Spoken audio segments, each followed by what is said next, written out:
Okay, so I've been gone for a little bit, and here's why. We've been doing 4th of July stuff as well as working on an electric bike from the ground up. So here's a video of all that. It's going to become more like a vlog versus a very specific video. Without further ado, jump right into it. Okay, so here's some footage of my 4th of July. Not much. A friend had a drone license, so we were able to record this. This is what I've been working on for the past, well, 14 days, 15 days, something around there. There will be a complete build process of this thing. This is what I've been working on. This is why I've been AFK slash gone from YouTube for a while. Got the underglow set up. I gotta remanage all the wires. Gotta wire the horn, everything like that. Got pedals on it. 8,000 watt motor. Waiting on the 54 AH battery, 72 volt.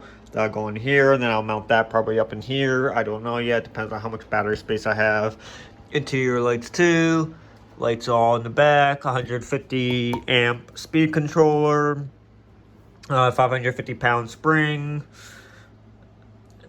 As well as 203 millimeter brakes, which I still have to get the rear brake. This cable is not long enough, so we had to order a longer cable. Here's a back view of it. Now we are wiring this up to be on all the time. It will have turn signals. It's red when it's on. Obviously, it's tail lights. Shock is fully adjustable, so I could adjust the compression rate. I can also adjust how fast it compresses and decompresses. There's a chain. The chain's loose though. I have no idea how to tighten that because there is no adjustment in the back here. It's just set in a slot. So if anyone has any feedback on how to make this tighter, let me know. Because if I take out one more link, it's not going to fit. And if I take out one more pin, then I can't put a master link in there. I have to put a single pin to close it, which makes no sense to me. All the wires are going through there, which I will have a gasket for that, or put hot glue in there to seal it up. I'm not sure yet.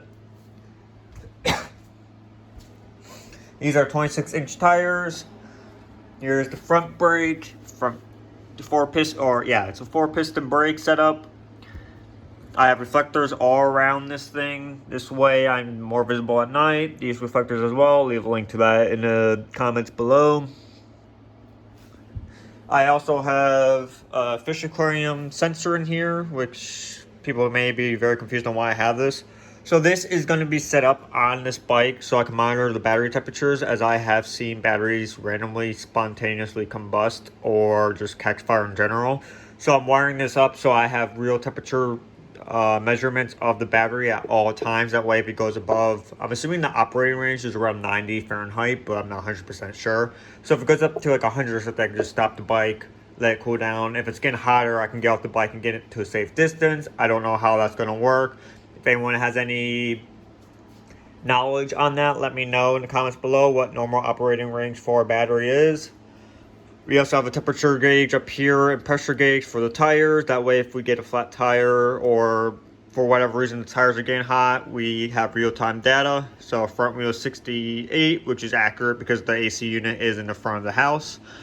And pressure is 34 pounds. I'm actually surprised. The back one says 35, but no, that makes sense. I probably overpumped it. It has also the time, which is nice. Automatically shuts off, whatnot. It has alarms in it, so if this gets to 105 Fahrenheit, the alarm will go off. I highly doubt it'll ever get that hot because this is maybe a 160-pound bike. So even long distance, it just should get 65-mile range at 32 miles per hour. It also has a pressure gauge, so if it drops under, I think I set it to 33, the alarm will go off.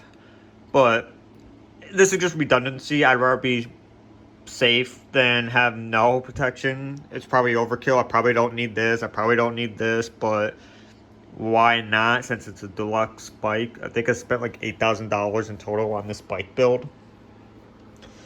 Turn this off.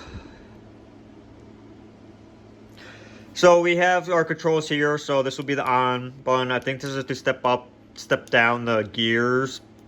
I don't know what this last button does. Here's the screen for that, which I have no idea.